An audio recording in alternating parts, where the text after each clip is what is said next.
Hello పిల్లలు, మనం చందమామ పిల్లల మాసపత్రికలో ఇంతకుముందు కొన్ని కథలు చదివాం కదా. దాని తర్వాత ఇప్పుడు ఇంకో కథ చదువుతాను. జూలై 1947లోది ఈ కథ. ఇవన్నీ చదివామని అనుకుంటున్నాను.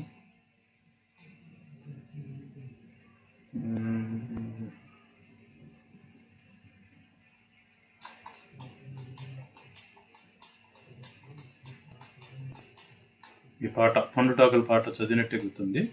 మనం దీని తర్వాత అయితే చూద్దాం. లేట్ ఎందుకంటే ఈ సాఫ్ట్వేర్ 10 నిమిషాల కన్నా ఎక్కువ ఇది అవ్వట్లేదు, అందువలన ఆగాల్సి వచ్చింది. ఇప్పుడు ఏదో ఇంకోటి సాఫ్ట్వేర్ డౌన్లోడ్ చేశాను, దాంట్లో ఓపెన్ చేసి స్క్రీన్ రికార్డు అదనమాట. బండరాముడు ఇది చూద్దాం. ఎంతో ముచ్చటపడి మా అమ్మా నాన్న నాకు శ్రీరామచంద్రమూర్తి గారి పేరు పెట్టుకున్నారు. పేరు పెట్టారే కానీ అంత పొడుగు పెట్టి పిలవడానికి వాళ్ళకే ఓపిక లేకపోయింది. అంటే పేరు, ఈ పిల్లాడి పేరు శ్రీరామచంద్రమూర్తి పేరు పెట్టారంట, కానీ అంత పొడుగు పెట్టేటప్పటికి వాళ్ళకే ఓపిక లేక పిలవటానికి కష్టంగా ఉందన్నమాట. అది కాక నా వంటి చిన్న బుర్ర వాడికి ఇంత పెద్ద పేరు దేనికి, అందుచేత నా పేరు కుదించి రాముడు అన్నారు. అంటే ఆ పేరు శ్రీరామచంద్రమూర్తి అని పిలవలేక ఇంట్లో వాడు రాముడు అని ముద్దుగా, అంటే పేరు పెడతానికి అంత పెద్దది పెట్టారు, ముద్దుగా ఏమంటున్నారు రాముడు అని పిలుస్తున్నారు. అయితే ఊళ్ళో వాళ్ళు ఈ పేరుకు ముందు రకరకాల తోకలు తగిలించారు. అంటే ఊళ్ళో వాళ్ళు బయట వాళ్ళు ఉంటారు కదా, వాళ్ళందరూ కూడా రకరకాల తోకలు తగిలించారు. విష్ణుమూర్తికి 1000 నామాలు, అంటే నాకు 2000 ఉన్నాయి. అంటే విష్ణుమూర్తికి 1000 ఉంటే నాకు 2000 ఉన్నాయి. అయ్యేంటి? బండరాముడు, ముద్దురాముడు, రాచిప్పరాముడు, తిక్కరాముడు, మట్టిబొర్ర రాముడు, అడ్డతల రాముడు, పిచ్చి రాముడు, వెర్రి రాముడు, మన్ను తిన్న రాముడు, నిద్రమోహన్ రాముడు, దున్నపోతు రాముడు, ఇలా ఎన్నో. మీకు కూడా ఏదన్నా మంచి పేరు దొరికితే దాంతో నన్ను పిలుచుకోండి, నాకేమీ అభ్యంతరం లేదు అని అంటున్నాడు అనమాట. నాకు మాత్రం వీటన్నిటిలోనూ బండరాముడు పేరు బాగుండేది. ఆ పేరుతోనే జాస్తిగా నన్ను పిలిచేవాడు. అంటే ఆ పిల్లోడిని, ఈ పిల్లోడికి కూడా బండరాముడు అని ఇష్టం. అట్లాగే మిగతా వాళ్ళు బయట వాళ్ళు ఎక్కువ మంది, ఆ పిలిచేవాళ్ళు ఎక్కువ మంది బండరాముడు అని పిలిచేవాడు.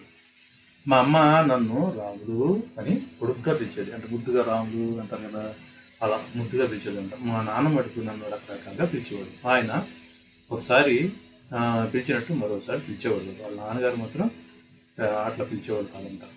ఒకసారి పిలిస్తే ఇంకో రకంగా ఇంకోసారి. నా పేరుతో మా నాన్న నవరసాలు పలిచాడు, అంటే రకరకాల పేర్లతో పిలిచేవాడు అన్నమాట. ఇప్పుడు ఒకటే కాకుండా నవరసాలతో పిలిచేవాడంట. ఒక దసరా పండుగ నాడు నాకు అక్షరాభ్యాసం చేశారు. అక్షరాభ్యాసం అంటే ఏంటి? పూర్వకాలంలో 5 ఏళ్ళ తర్వాత అక్షరాభ్యాసం చేస్తారు. అక్షరాభ్యాసం అంటే అప్పటి నుంచి ఇంకా అక్షరాలు రాయటం ఇవన్నీ కూడా అప్పటి నుంచి మొదలవుతాయంట. ఆ ముహూర్త బలిని ఏమో కానీ నేను ఎప్పుడు పుస్తకం పెట్టుకున్నా అది నా చేతిలో తలకిందులుగానే ఉండేది. అంటే ఆ పుస్తకం ఎప్పుడైతే పట్టుకున్నా కూడా తలకిందులుగా ఉండేది. అంటే దాని అర్థం ఏంటంటే పుస్తకం సరిగా పట్టుకోరా పశువా అని మా నాన్న మొట్టికాయలు, తిట్టిన తిట్లు, పెట్టిన తొలపాసాలు ఇవన్నీ కావు. అంటే వాళ్ళ నాన్నగారు ఈ పుస్తకం అంటే చదువు సరిగ్గా చదివాడు కదన్నమాట. అందువల్ల వాళ్ళ నాన్నగారు ఏం చేసి ముట్టికాయలు అంటే మన గుప్పుడు ఉంది కదా, ముడిచి దాంతో తల మీద ఇట్లా కొడతారనమాట, దాన్ని ముట్టికాయలు అంటారు. అట్లాగే పెట్టిన తొడపాసాలు అంటే ఈ చేత్తో మన తొడ దగ్గర, చిన్న పిల్లల తొడ దగ్గర గట్టిగా నొక్కి ఇట్లా తిప్పుతారు, బాగా నొప్పిగా ఉంటుంది. చదివేటప్పుడు సరిగ్గా చదవలేదనుకో వాళ్ళకి కొంచెం నొప్పి వచ్చి ఆ తర్వాత ఎప్పుడైనా మళ్ళీ అడిగినప్పుడు సమాధానం చెప్పలేదనుకో, ఎప్పుడైతే ఇట్లా చేస్తారో వాళ్ళు భయం పుట్టి ఆయన గుర్తుపెట్టుకుని చక్కగా చెప్తారు అనమాట. దానికోసం చిన్నప్పుడు అట్లా కొట్టేవాడు అనమాట పూర్వకాలంలో.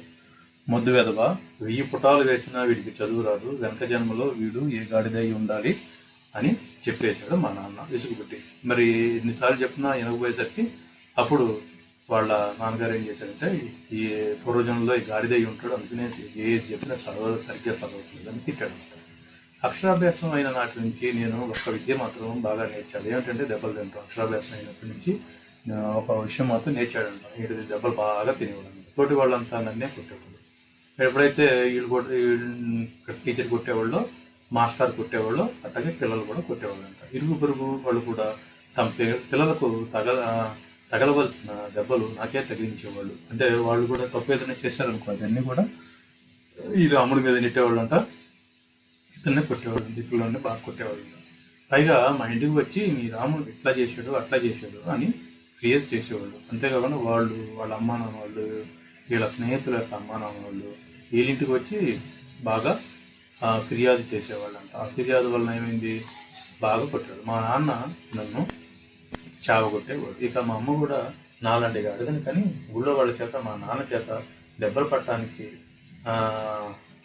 ఊళ్ళో అప్పగించినందుకు పాపం వచ్చి నన్నే కొట్టేది. అంటే వాళ్ళ ఎప్పుడైతే ఆ ఊరు పక్కన వాళ్ళు, ఇంటి పక్కన వాళ్ళు అందరూ కూడా రాముడి మీద ఫిర్యాదులు పితృలు చెప్తే అప్పుడు ఏం చేసేవాళ్ళు, వీళ్ళ నాన్నగారు కొట్టేవాళ్ళు, అమ్మ కూడా కోపం వచ్చి కొట్టేది. దీనితోడు మా నాన్న దగ్గర నేను 8 నెలల పాటు చదువుకున్నాను. అంటే రాముడు 8 నెలల పాటు వాళ్ళ నాన్నగారి దగ్గరే చదువుకున్నాడంట. ఆ తర్వాతే బడికి వెళ్ళాడు. 5 బళ్ళు నాకు వచ్చేలోగా ఎన్ని దెబ్బలు తింటానో మీరే ఊహించుకోండి. మరి ఒక్క అక్షరం కూడా రాయట్లేదు కదా సరిగ్గా. అటువంటిది 5 బళ్ళు నేర్చుకోవాలంటే ఎన్ని దెబ్బలు తినుంటానో మీరే ఆలోచించుకోండి అని అంటున్నాను. ఇలా దెబ్బలు తినటం వల్ల నా ఒళ్ళు బండబారిపోయింది. అలా తినటం వల్ల ఒళ్ళు బాగా బండబారిందంటే ఇంకెన్ని కొట్టినా కూడా ఇక నొప్పే ఉండదు. ఆవిడకి బాగా రోజు కొట్టి అదంతా ఒళ్ళు బండబారిపోయింది అన్నమాట. అందుకనేనేమో నాకు బండరాముడు అంటే ఇష్టం. దానివల్ల ఏమో నాకు బండరాముడు అంటే ఇష్టం అని చెప్పని చూస్తున్నాను. చిన్నతనంలో నాకు తెలివిగల పనులు చేయాలని ఉండేది. అంటే చిన్నప్పుడు తెలివిగల పనులు చేయాలని, మంచి పనులు చేయాలని ఉండేది. అంటే మంచి పనులు కూడా చేయాలని ఉండేది. దెబ్బలు తినటం అలవాటైన కొద్దీ ఆ ఉద్దేశం అడుగంటింది. అంటే ఎప్పుడైతే దెబ్బలు తింటున్నాడో ఆ ఉద్దేశం మాత్రం అడుగంటిపోయింది. ఎందుకంటే మరి ఏది చేసినా మరి పడుతున్నారు కదా, అందువల్ల ఏది మంచం ఏది చెడు అనేది తెలియక ఏది చేసేవాడు కదా అనమాట. దెబ్బల భయం మూలంగా ఏ పని చేయాలన్నా భయంగా ఉండేది. ఎప్పుడైతే పడుతున్నారు అందరూ, అందువల్ల ఆ పిల్లోడు రాముడు ఏం చేస్తున్నాడు, ఏ పని చేసేవాడు కాదు, ఏది చేస్తే ఏది పడతారా అని భయపడేవాడు. అది కాక ఏ పని చేసినా దెబ్బలే తగ్గుతున్నప్పుడు మంచి పనులేవో చెడ్డ పనులేవో తెలుసుకోవటం ఎలా. అంటే ఈ బాబు ఏ పని చేసినా సరే మరి కొడుతున్నారు కదా అని చెప్పి ఆ పిల్లోడు కూడా ఏది మంచిదో చెడుదో తెలియదు కాబట్టి ఏం చేయకుండా ఉంటే మంచిది కదా అని ఏం చేసేవాడు కదా. అందుచేత నాకు మంచి చెడు తెలుసుకునే శక్తి పోయింది. అందువల్ల మంచి ఏదైతే చెడు అనేది తెలుసుకునే శక్తి పోయిందంట. మరి రెండు ఏది చేసినా కొడుతున్నారు కాబట్టి ఏది మంచో ఏది చెడ్డో ఈ అబ్బాయికి తెలియట్లేదంట. నేను సాధువుని అయ్యాను. నా మెత్తదనం చూసి కొంతమంది ముద్దురాముడు అనేవాళ్ళు. అంటే ఎక్కువగా సాధువు అట్లా ఏ పని చేయకుండా అలా ఉండేటప్పటికి నా మెత్తదనం చూసి కొందరు ఆ పిల్లలు ఉంటారు కదా వాళ్ళు ముద్దురాముడు అనేవాడు. ఇంకా నాకు పెద్ద చదువులు చెప్పడం మా నాన్న వల్ల కాలేదు. అందుచేత నన్ను బడిలో వేశారు. అంటే ఎప్పుడైతే ఇంట్లో చదువుకుంటున్నాడో వాళ్ళ నాన్నగారు చెప్పినవన్నీ రాముడు సరిగ్గా చదవలేకపోవటం వల్ల ఇంకెందుకులే కానీ బడిలో వేశారు. నన్ను 1వ క్లాసులో చేర్చుకున్నాడు. 1వ తరగతిలో చేర్చుకున్నాడు. మా క్లాసుల్లో కల్లా నేనే పొడుగు. క్లాసులో కల్లా ఎక్కడనే పొడుగుంటాడు. వయసులో కూడా అందరికన్నా పెద్దంట. అందుచేత మిగిలిన వాళ్ళు ఎవరికీ తెలియని విద్య ఒకటి తెలుసు. అదేమిటంటే చచ్చిన నోరు విప్పకపోవటం. మిగతా వాళ్ళందరికన్నా కూడా రాముడికి తెలిసిన విద్య ఏంటంటే ఏది నోరు తెప్పన సైలెంట్గా ఉంటాడు. నన్ను కొట్టినప్పుడల్లా పెద్దవాళ్ళు నోరు మూసుకోగలవా, నోరు మూసుకో అనేవాళ్ళు. ఎప్పుడైతే కొట్టినప్పుడు మామూలుగా నోరు మూసుకో అని చెప్పి అంటారు కదా అని చెప్పి అసలు ఏం మాట్లాడకుండా ఉంటే మంచిది కానీ ఏమి మాట్లాడేవాడు కాదు. వాళ్ళ ఉద్దేశం నేను పైకి ఎడవరాదను మాట్లాడరాదను నాకు తెలియదు, నేను మాత్రం నోరు మూసుకోవటం నేర్చుకోను. అంటే వాళ్ళు ఎందుకు ఏడవకుండా ఉండడానికి అన్నారు, లేకపోతే మాట్లాడరా అన్నారు నాకు తెలియదు. కాబట్టి నేను ఇవన్నీ తలనొప్పి దేనికి నోరు మూసుకుని కూర్చున్నాను అనుకో, మంచిదని నోరు మూసుకుని కూర్చున్నాడు. ఒకరోజు సాయంకాలం క్లాసులో మా మాస్టారు పిల్లకాయల్ని ఏం కథ చెప్పమంటారు అని అడిగారు. అంటే మాస్టర్ వచ్చి ఏం కథ చెప్పమంటారు అని అడిగారు అనమాట. పిల్లకాయలంటే పిల్లకాయలు ఎవరు మాట్లాడలేదు. మా పక్కన ఉన్నవాడు నా చెవిలో మాయలేడి కథ చెప్పమని అడిగాడు. అంటే పక్కన ఆ పిల్లడు రాముడి చెవిలో ఏం చెప్పాడు, మాయలేడి కథ చెప్పు అని అడుగు అని చెప్పి అన్నాడు. రహస్యంగా చెప్పాడంట. మాస్టారు మాయలేడి కథ చెప్పండి అన్నాను. అప్పుడు ఈ పిల్లడు రాముడు లేసి మాయలేడి కథ చెప్పమని అన్నాడు. ఎందుకో కానీ పిల్లకాయలంతా గొల్లు నవ్వారు. ఎప్పుడైతే ఆ మాట్లాడినాడో ఆ పిల్లలంతా బాగా నవ్వారంట. మేస్టారి కళ్ళు చింత నిప్పులు వల్లే అయ్యాయి. మేస్టారి కళ్ళు ఎట్లా చింత నిప్పులు అంటే ఎర్రగా అయ్యాయన్నమాట. ఆయన బాగా కోపం వచ్చింది. ఆయన కళ్ళు పటపట కొరుకుతూ అంబశక్తికి మళ్ళీ అంటే కళ్ళు బాగా గట్టిగా అంబశక్తి అంటే అమ్మవారికి కొనుకొచ్చిందంటారు కదా, శక్తి వచ్చింది కదా, ఆ విధంగా ఒక్కొక్క అడుగు వేసుకుంటూ చేతిలో బెత్తం అంటే ఈత చెట్టు ఇవన్నీ ఆకులు తీసేసి మధ్యలో సన్నగా కర్రలాగా ఉంటుంది అనమాట, మెత్తగా సన్నగా ఉంటుంది, బాగా చుట్టు చుట్టుకుని దొరుకుతుంది బాగా. అదనమాట దాన్ని బెత్తం అంటారు. ఆ బెత్తం ఊపుతూ కోతి కదా పొండవకూరు బద్మాష్ అని తిట్టి బాగా ఎన్ని దెబ్బలు తిన్నాను నాకు లెక్క పెట్టలేదు. ఆ దెబ్బలతో ఆయన కోపం తీరిందో లేదో తెలియదు.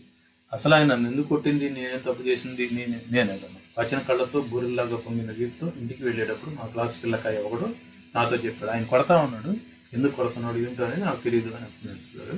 ఇంటికి వెళ్ళేటప్పుడు ఒక పిల్లడు, ఒక చిన్న పిల్లడు ఫ్రెండ్ చెప్పాడంట, మాస్టర్ పేరు రమణయ్యట, ఆయన చకచక ఎవరికి అందకుండా నడుస్తాడట, అందుచేత ఆయనకు మాయలేడని పేరు పెట్టారట. అంటే ఆయన మాస్టారు కొంచెం చకచక అని చెప్పి ఎక్కువగా చాలా వేగంగా నడిచేవాడు అనమాట. వల్ల వీడు ముద్దు పేరు ఏం పెట్టారంటే మాయలేడి అని పెట్టారు.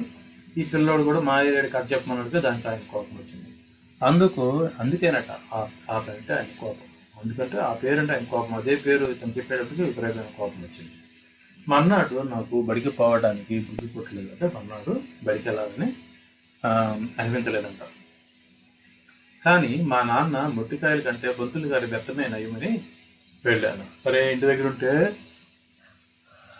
నాన్న కొడతాడు, బడికి వెళ్తే ఆ బెత్తంతో కొడతాడు, బెత్తమే నయం అని చెప్పి బడికి వెళ్ళాడు. మాస్టారు నిన్న అనవసరంగా నన్ను కొట్టినందుకు ఇవాళ చాలా బాగా చూసుకున్నాడు, అంటే బాగా చూశారు. నిన్న బాగా కొట్టాడు కదా, ఎందుకు కొట్టాను అని చెప్పి ఆయన బాధపడ్డాడు. ఇవాళ మాస్టర్కి డ్రాయింగ్ బొమ్మ వేయి బుద్ధి అయింది, అంటే మాస్టర్కి డ్రాయింగ్ బొమ్మ వేయాలని చెప్పి ఉన్నాను. చాక్ పీస్ తీసుకొని తేలు బొమ్మ వేస్తుండగా చాక్ పీస్ తీసుకొని బోర్డు మీద తేలు బొమ్మ వేస్తా ఉన్నాడు రాముడు. ఆయనకు పొడుం పీల్చివలసిన అవసరం వచ్చింది. అంటే పొడుం పీల్చడం అంటే పొడి ఉంటుంది, అది పొగాకు పొడి, దాన్ని ముక్కులో వేసుకుని పీలిస్తే ఘాటుగా వాళ్ళకి కొంచెం ఇదిగా ఉంటుంది అనమాట, రిలాక్స్గా. కాకపోతే అది మంచిది కాదు ఆరోగ్యానికి. కానీ ఆ టైంలో ఎక్కువ మంది ఈ టీచర్స్ బయట ఉండే కొన్ని పెద్ద వాళ్ళు కూడా అది తాగుతూ ఉండేవాళ్ళు. 2 నుండి పొడుం 70 తీసి చూస్తే అందులో పొడుం లేదు. అంటే మాస్టర్ ఆ పొడుం డబ్బా తీసి చూసాడు అనమాట. చూస్తే దాంట్లో పొడి ఏమీ లేదనమాట. ఆయన నా కేసు చూసి నవ్వి ఎంతో అపేక్షగా ఆయన రాముడు ఇలా అన్నదంటే రాముడిని పిలిచాడు అనమాట. రాముడు వెళ్ళాడు, నాకు చెమటలు పోసాయి, కాళ్ళు మునుగుతూ ఆయన దగ్గరికి వెళ్ళాను. పోయే అబ్బాయి ఈ పక్క దుకాణానికి వెళ్ళి ఒక తన నస్యం ఎంచుకుంటా తగలవా అని అడిగాడు అనమాట. ఎందుకంటే పక్క కొట్టాక వెళ్ళి తీసుకొని రమ్మన్నాడు. నస్యం వేయించుకురాగలవు అని అడిగాడు. వేయించుకు వస్తానండి, నాకు దుకాణాల్లోకి వెళ్ళటం అలవాటే, దుకాణాలది నాకు బాగా తెలుసు, నేను వెళ్తాను అని చెప్పాను అనమాట అని అన్నాడు. మా వీధిలో వాళ్ళందరికీ సరుకులు నేనే తెచ్చి పెడతాను, వాళ్ళ ఊళ్ళో వాళ్ళ ఇంటి దగ్గర వాళ్ళందరికీ కూడా నేనే తక్కువ తెస్తాను, ఇక్కడ పొడుం డబ్బా కూడా నేనే వేస్తాను అని చెప్పి డబ్బులు తీసుకుని ఆయన దగ్గర పొడుం డబ్బుతో పాటు 2 కాన్లు తీసుకుని బయటికి వెళ్ళాడు. అప్పట్లో ఈ కాన్లు అనాలు ఇవన్నీ ఉంటాయి అన్నమాట. ఈ దాంట్లో డబ్బులు తీసుకుని వెళ్ళాడు. దుకాణం వాడికి పొడుం డబ్బులు ఇచ్చి పక్కనే గారడీ జరుగుతుంటే తొంగి చూశాను. అంటే పక్కన గారడీ అంటే ఈ సర్కస్ లాంటిది ఏదో జరుగుతుంటే తొంగి చూశాడు. గారడీ వాడు తొరకల్లో ఏదో చెప్తున్నాడు, వాడు తొరకల్లో ఏదో చెప్తున్నాడంట. వాడితో ఇంకొకటి పాడుతూ డోలు కొడుతూ ఉన్నాడు. ఓ అబ్బాయిలు మీలో ధైర్యంగా ఎవరైనా ఉంటారా, ఇట్లా రండి అని చెప్పి అన్నారంట. ధైర్యంగా ఉండేవాడు ఎవరున్నారు రండి అని చెప్పి అన్నారు అని గారడీ వాడు పిలిచాడు. ఎవడూ రాలేదు. చివరి గాడి వాడి కళ్ళు నా మీద పడ్డాయి. నా మనసుకు ఊగిపోయింది వెళ్ళాలి. కానీ మాస్టర్కి పొడుము డబ్బి బెత్తము జ్ఞాపకం వచ్చి గబగబా దూకడం, గబగబా దుకాణం దగ్గరికి పోయి అక్కడ ఉన్న డబ్బీ తీసుకుని బడికి పరిగెత్తాడు. ఎప్పుడైతే మాస్టర్ పట్టిన బెత్తం జ్ఞాపకం వచ్చి గబగబా దుకాణం దగ్గరికి పోయి అక్కడ ఉన్న డబ్బీ తీసుకుని బయలుదేరాడు. డబ్బీ మాస్టర్ బల్ల మీద పెట్టి వచ్చి మళ్ళీ నా సీట్లో కూర్చోండి. ఎప్పుడైతే మాస్టర్ ఇచ్చి వచ్చి కూర్చోాడు.